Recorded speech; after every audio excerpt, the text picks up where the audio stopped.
Sign convention of heat. So வந்து ஒரு சிஸ்டத்துக்குள்ள ஈட்டு உள்ளே வரான் அப்படின்னா ஈட் அப்சர்வ் சொல்லுவாங்க. ஈட்டு உள்ளே வரான் அப்படின்னா it is called heat absorbed. Heat அப்சார்ப்னா பாசிட்டிவ். அதே வெளியே போகிறான் அப்படின்னா ஈட் ரிஜெக்டட். ஈட் ரிஜெக்டட்னா நெகட்டிவ். இதே ஒர்க்குக்கு பார்த்தீங்கன்னா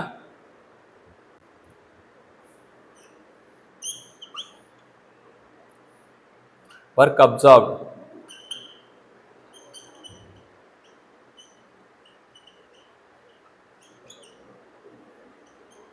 நெகட்டிவ். ஒர்க் ப்ரொடியூஸ்ட், இது பாசிட்டிவ். ஸோ இது ரெண்டு தான் வந்து சைன் கன்வென்ஷன். ஈட் எப்படி வந்தால் ப்ளஸ் எடுத்துக்கணும் மைனஸ் எடுத்துக்கணுமா அப்படின்றத தெரிஞ்சுக்கணும். Thank you champions.